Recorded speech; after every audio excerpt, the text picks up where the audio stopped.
ఈ దినంకి ఏర్పరచబడినటువంటి వాక్య భాగం మత్తయి సువార్త 21వ అధ్యాయం. మత్తయి సువార్త 21వ అధ్యాయము 5వ వచనాన్ని మనం చదువుదాం. మత్తయి 21:5. ఇదిగో నీ రాజు సాత్వికుడై గాడిదను భారవాహిక పశువు పిల్లనైన చిన్న గాడిదను ఎక్కి నీ యొద్దకు వచ్చుచున్నాడని సియోను కుమారుతో చెప్పుడి. హల్లెలూయా. దేవుని నామానికి మహిమ కలుగును గాక. కాబట్టి ప్రభువైన యేసు జయప్రవేశంతో తన్ను తాను మరణానికి అప్పగించుకోవడానికి యెరూషలేము పట్టణంలోనికి ప్రవేశిస్తూ ఉన్నాడు. హల్లెలూయా. దేవుని నామానికి మహిమ కలుగును గాక. మరి దేవుని వాక్యం చెప్తుంది, ఆయన రాజు సాత్వికుడిగా మరి దేవునికి తను తాను బలిగా అర్పించుకుంటకు ప్రవేశిస్తూ ఉన్నాడు. హల్లెలూయా. అతి ఘనమైనటువంటి దినముగా మరి ప్రభువైన యేసు యొక్క ఘన ప్రవేశం తెలియపరుస్తూ ఉంది. హల్లెలూయా. మరి ఆయన రాజుగా తన రాజ్యమును స్థాపించుటకు వచ్చాడు. ఆ రాజ్యము స్థాపించుటకు తనే మార్గంగా నిలువుటకు యెరూషలేములోనికి ప్రవేశిస్తూ ఉన్నాడు. దేవుని నామానికి మహిమ కలుగును గాక. మరి ప్రభువైన యేసు రాజుగా వస్తాడని మరి ఇశ్రాయేలీయులందరూ ఎదురు చూస్తున్నారు. వాళ్ళందరూ మా మెస్సియా వస్తాడు, మమ్మల్ని అందరినీ కూడా విడిపిస్తాడు, మాకు అందరికీ ఒక శాశ్వతమైన రాజ్యాన్ని స్థాపించేస్తాడు అని వాళ్ళు ఎదురు చూస్తూ ఉన్నారు. మరి అటువంటి శాశ్వతమైన రాజ్యమును స్థాపించుటకు వస్తున్నటువంటి మెస్సియా కొరకు ఇశ్రాయేలులు ఎదురు చూస్తుండగా మరి ఆయన ఒక సామాన్యమైన వ్యక్తిగా తన్ను తాను మరణానికి అప్పగించుకొని వస్తాడనేది ఇశ్రాయేలులు అర్థం చేసుకోలేకపోయారు. అందుకే ఇశ్రాయేలీయులు ప్రభు అయిన యేసును రాబో మెస్సియా నీవేనా, లేకపోతే మేము మెస్సియా వస్తాడని ఎదురు చూస్తున్నామే, మరి ఆ మెస్సియా నీవైనట్లయితే నువ్వు రాజ్యాన్ని స్థాపించడానికి వస్తావు అనుకున్నాము, కానీ నువ్వేంటి మరి ఒక రాజులా కనపడడం లేదనే విధంగా చాలా ప్రశ్నలు ప్రభు అయిన యేసు మీద కలుగుతూ వచ్చాయి. యేసు ప్రభువుని మరి పిలాతు కూడా ఒక ప్రశ్న వేస్తాడు. యోహాను సువార్త 18వ అధ్యాయంలోకి మనం వెళ్తే, యోహాను సువార్త 18వ అధ్యాయము 37వ వచనంలో ఆయన ఏం చెప్తున్నాడు? అందుకు పిలాతు, నీవు రాజువా అని ఆయన అడుగగా, యేసు నీవన్నట్టు నేను రాజునే అంటున్నాడు. హల్లెలూయా. దేవుని నామానికి మహిమ కలుగును గాక. పిలాతు అడుగుతున్నాడు, నువ్వు రాజు అయితే నీకు ఒక రాజ్యం ఉండాలి, నీకు ఒక రాజ్యం ఉండి నువ్వు ప్రజలను పరిపాలించాలి. మరి వీళ్ళందరూ యూదుల రాజు అని అంటున్నారు, నువ్వు రాజువేనా నిజంగానా? దేవుడు అంటున్నాడు, అవును, నేను రాజుగానే పంపబడ్డాను, కానీ ఈయన ఒక ప్రత్యేకమైన రాజుగా వస్తున్నాడు. అందుకే ప్రభు అయిన యేసు గాడిద మీద ఎక్కి రాజుగా యెరూషలేములో ప్రవేశిస్తున్నాడట. మరి ఇశ్రాయేలీయులు ఒక భూ సంబంధమైన రాజ్యం కొరకు ఎదురు చూశారు. భూ సంబంధంగా ఆయన రాజుగా వస్తాడని ఆలోచిస్తూ ఉన్నారు. కానీ యేసు ప్రభువు భూ సంబంధమైన రాజ్యాన్ని స్థాపించడానికి రాలేదు. మరి అదే యోహాను సువార్త 18వ అధ్యాయము 36వ వచనంలో ప్రభు అయిన యేసు అంటున్నాడు, నా రాజ్యము ఈ లోక సంబంధమైనది కాదు. నా రాజ్యము ఈ లోక సంబంధమైనది అయితే నేను యూదులకు అప్పగింపబడకుండానట్లు నా సేవకులు పోరాడుదురు, కానీ నా రాజ్యము ఇహ సంబంధమైనది కాదు అంటున్నాడు. హల్లెలూయా. దేవుని నామానికి మహిమ కలుగును గాక.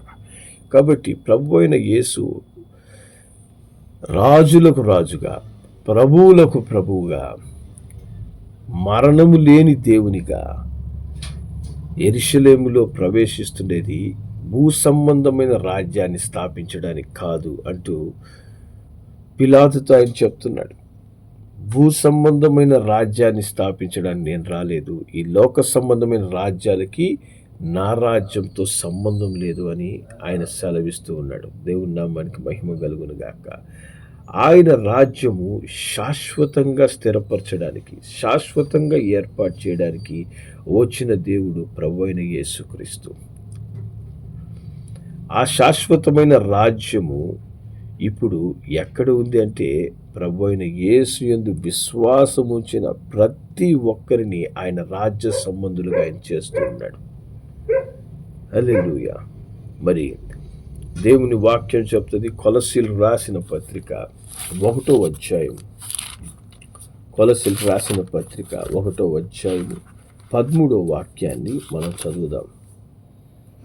ఆయన మనలను అంధకార సంబంధమైన అధికారములో నుండి విడుదల చేసి తాను ప్రేమించిన తన కుమారుని యొక్క రాజ్య నివాసులుగా చేస్తున్నాడు. హల్లెలూయా. మనం ఒక కాలంలో సాతాను యొక్క బంధకంలో చిక్కబడి పాపములో శాపములో మునిగి మనకు విమోచన లేనటువంటి పరిస్థితిలో మనమున్నాం. సకల మానవాళి ఉన్నింది.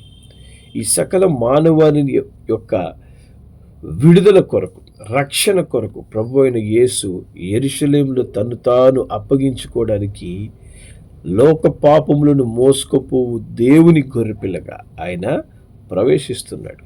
హల్లెలూయా. దేవుని నామానికి మహిమ కలుగును గాక. మరి సకల మానవాళి యొక్క రక్షణార్థము ఆయన కల్వారి శిలువలో శ్రమ పొందుకునే రాజుగా, ప్రాణం పెట్టే రాజుగా, మనల్ని వెలపెట్టి కొనుక్కునే రాజుగా, మన విమోచన క్రయధనాన్ని చెల్లించుటకు ఆయన నిజమైన రాజుగా వస్తూ ఉన్నాడు. హల్లెలూయా. దేవుని నామానికి మహిమ కలుగును గాక.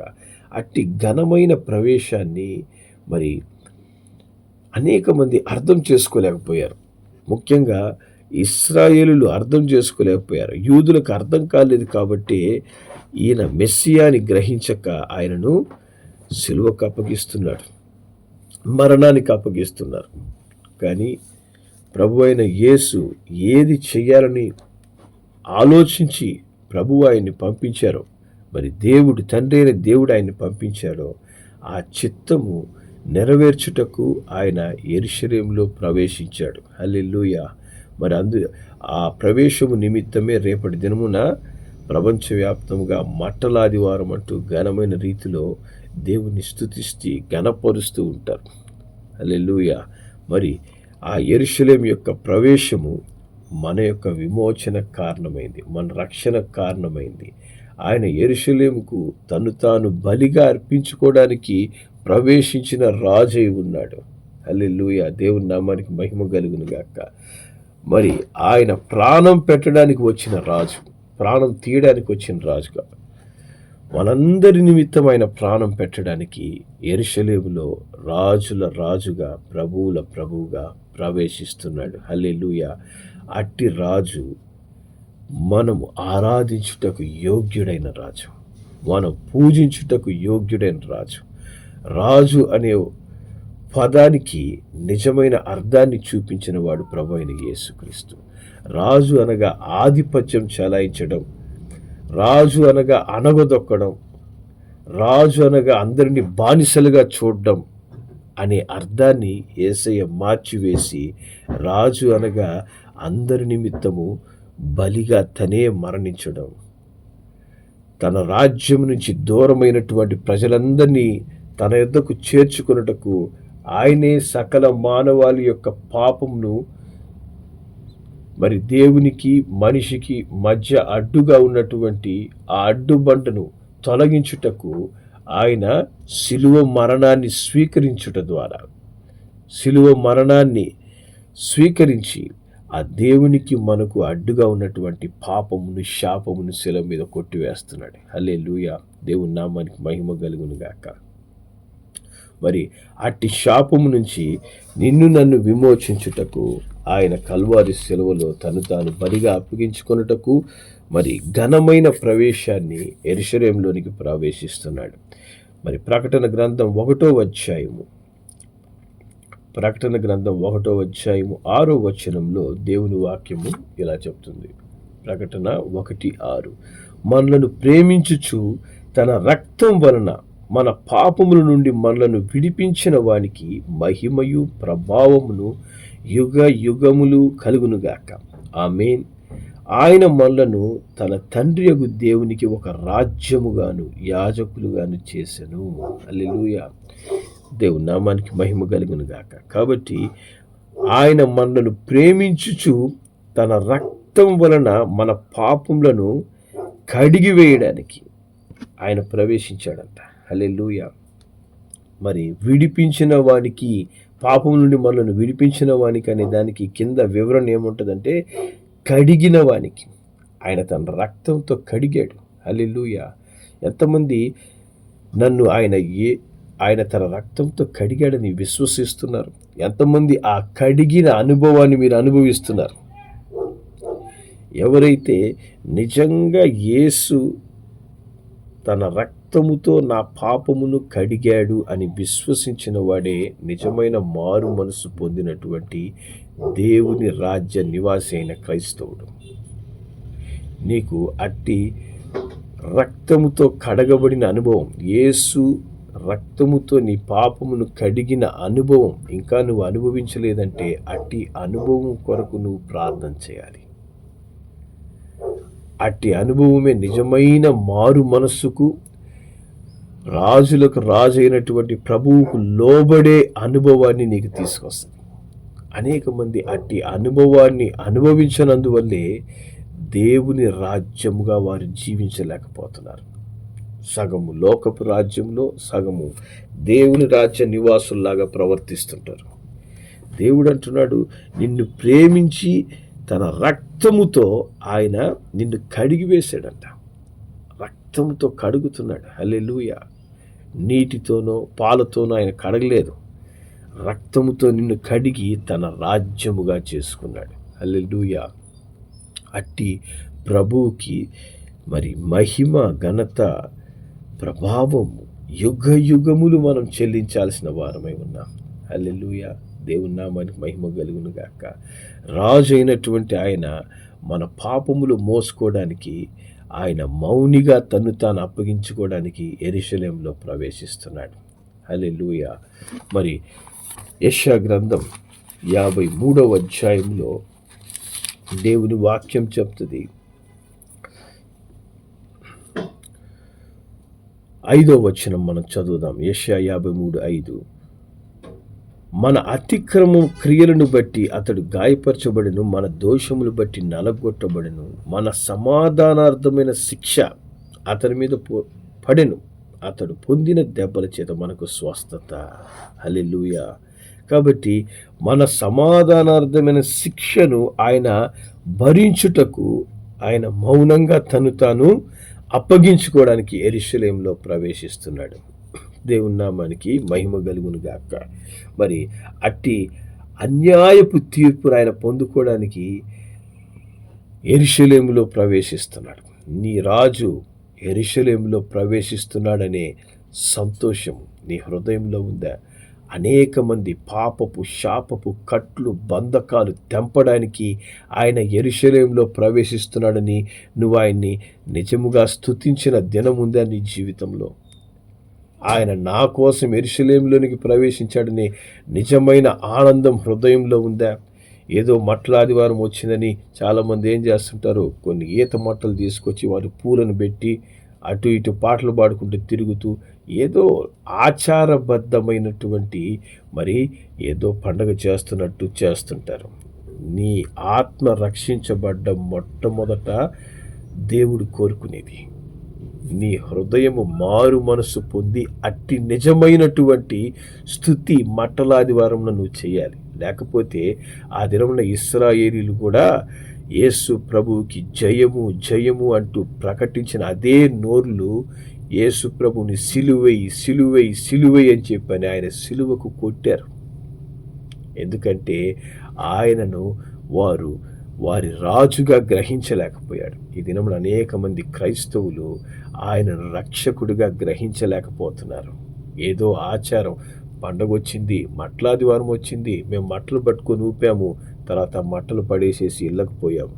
ఇది నీకు మారు మనస్సును, రక్షణను కలిగించలేదు. మట్టలాదివారంలోన ఏం జరుగుతుంది? నీ యొక్క నిజమైన రాజు నిన్ను దేవుని రాజ్యముగా చేయడానికి యెరూషలేములో తన్ను తాను భయంకరమైన మరణ శ్రమలకు అప్పగించుకోవడానికి ప్రవేశిస్తున్నాడు. నీకోసము ఏ మనిషి చేయలేని పనిని, నువ్వు నా వాళ్ళు అనుకుంటున్నటువంటి, నువ్వు ప్రేమిస్తున్నటువంటి, నువ్వు ఇష్టపడుతున్నటువంటి ఎవ్వడూ చేయలేనటువంటి అసాధారణమైనటువంటి త్యాగాన్ని కల్వారి శిలువలో ఆయన భరించుటకు యెరూషలేములో నీ రాజు ప్రవేశిస్తున్నాడు. హల్లెలూయా. దానికి నువ్వు ఏమిచ్చి స్తుతి చెల్లించగలవు? ఏ విధంగా ఆయన్ని ఘనపరచగలవు? ఆయన తన్ను తాను అప్పగించుకోవడానికి యెరూషలేములో ప్రవేశించకపోయినట్లయితే నా పరిస్థితి ఏమై ఉండేది? ఆయన ఏ శిలువ మీద వేలాడాడో అట్లాంటి శిలువలు మనం కొన్ని వందలు వేయించుకోవాల్సి వస్తుంది. అటువంటి ఘోరమైన పాపములు మనం చేశాం. భయంకరమైనటువంటి జీవితాలు మనం జీవించాం. శాపము, పాపములో బందీలుగా ఉన్న మనలను విడిపించడానికి ప్రభు అయిన యేసు అన్యాయపు తీర్పు పొందుకోవడానికి యెరూషలేములో ప్రవేశిస్తున్నాడంట. ఈ దినమున నీ నోరు మరి హోసన్నా జయము అంటూ ఆ దినమున ఇశ్రాయేలీయులు పలికిన విధంగా నీ నోరు మట్టలాదివారంన స్తుతి చెల్లిస్తుందా? అటువంటి మరి పైకి పెదవులు మట్టుకే స్తుతిస్తూ హృదయము దేవునికి ఇవ్వనటువంటి స్తుతులు దేవునికి అవసరం లేదు. అట్టి స్తుతులు నీకంటే ఘనముగా 24 గంటలు పరలోకంలో దేవదూతలు పరిశుద్ధుడు పరిశుద్ధుడు పరిశుద్ధుడని ఆయన ఆరాధిస్తూ ఉన్నారు. లోకానికి కనపడే ఆచారబద్ధమైన మట్టలాదివారపు క్రమాలు దేవునికి అవసరం లేదు. అట్టి క్రమమును అనుసరించిన యూదులు యేసయ్యను సిలువేసేశారు.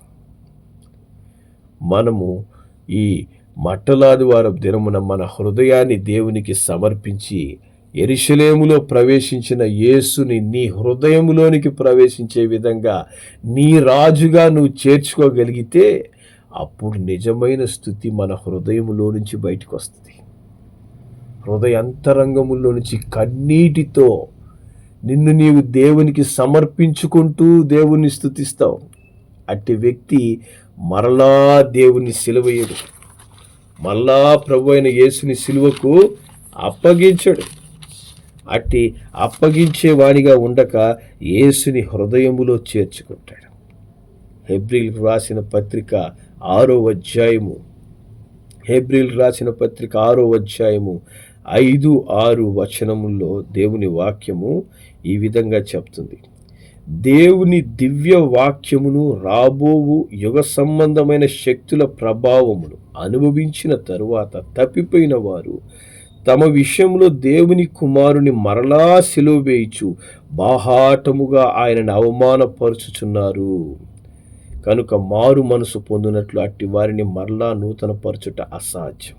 కాబట్టి చూడండి, మట్టలాదివారం మట్టలు పట్టుకొని ఊపి హోసన్నా హోసన్నా అని పాటలు పాడి మరలా పాపం చేస్తూ ఉంటే, మరలా లోకానుసారమైన పాపంలో మునిగి తేలుతూ ఉంటే మనం ఏం చేస్తున్నామంట?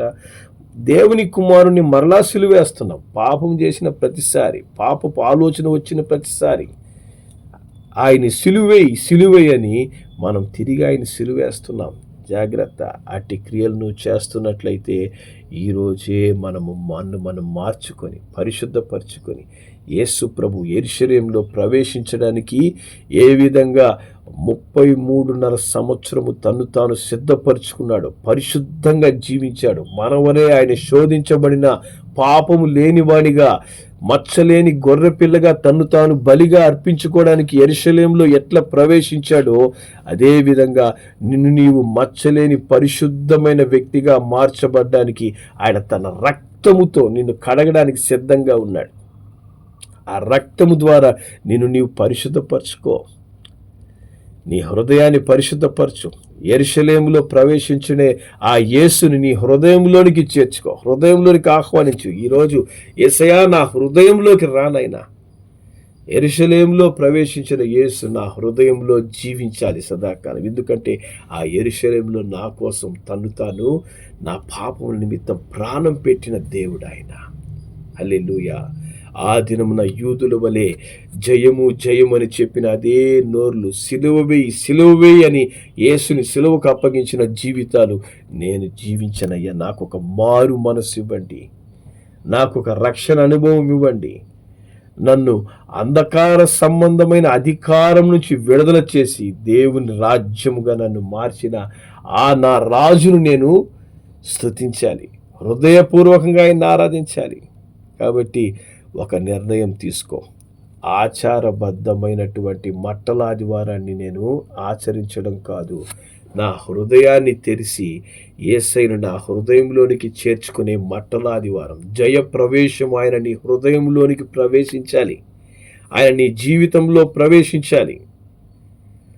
హృదయపూర్వకమైన స్తుతి నీలో నుంచి వచ్చినప్పుడు ఇంకొకసారి మనము ఆయనని సిలువకు అప్పగించాం. మన పాపము ద్వారా, మన శాపముల ద్వారా తిరిగి మళ్ళా యేసయ్యను సిలువయ్యాం. కనుక ఈ దినమున మనము పరీక్షించుకుందాం.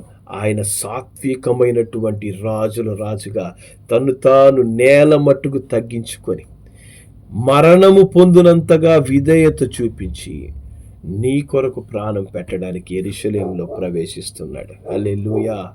ఆయనను నువ్వు స్తుతించడానికి ఏ విధంగా సిద్ధపడుతున్నావు? ఆయన ఆరాధించడానికి నువ్వు ఏ విధంగా సిద్ధపడుతున్నావు?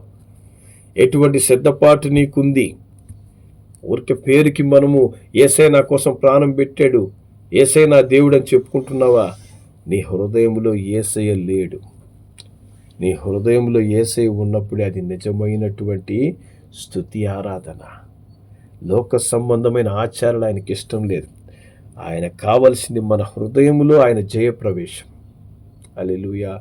ఈరోజు నీలో యేసయ్య ప్రవేశించి ఉన్నాడా? లేకపోతే ఈ సంవత్సరము నీ మట్టల ఆదివారము ఆరాధనను మార్చుకుందాం. హృదయంలోనికి యేసయ్యను ఆహ్వానించు. యేసుకు మన హృదయాన్ని అప్పగిద్దాం.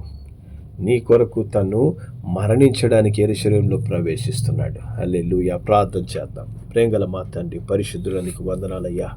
ఇదిగో తండ్రి, నా పాపములే నిన్ను సిలువకు బలిగా నైనా అప్పగించడానికి కారణమైనాయి, నీ శ్రమకు కారణమైనాయి నాయనా.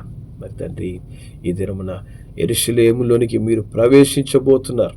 మరి తండ్రి, మట్టల ఆదివారం అనే మరి ఘనమైన దినములోనికి మీరు యెరూషలేములో ప్రవేశిస్తున్నటువంటి దినమున అనేక మంది యూతులు జయము జయమని చెప్పిన అదే నోర్లు సిలువ వేయి అని నిన్ను అప్పగించారంటయ్యా. మరి తండ్రి, ఈ దినమున అనేక మంది దేవుని బిడ్డలు మట్టల ఆదివారం ఒక ఆచారంగా మార్చి తిరిగి వారు పాపంలో మునిగి తేలుతూ యేసయ్యను బాహాటంగా సిలువేస్తున్నారు. తండ్రి, నిజమైన రక్షణ మారు మనసుతో కూడినటువంటి స్తుతి వారి నోట్లలో నుంచి వచ్చునుగాక. హృదయపూర్వకంగా యేసయ్యను వారి జీవితాల్లో చేర్చుకొని ఆయన చిత్తానుసారంగా జీవించుదురుగాక. అట్టి కృప మాకు అందరికీ దయచేయమని, పరిశుద్ధమైనటువంటి ఆరాధనలోనైనా మేము నిన్ను ఘనపరిచే అనుభవాన్ని మాకు దయచేయమని యేసు నామములో ప్రార్థిస్తున్నాము తండ్రి. ఆమేన్.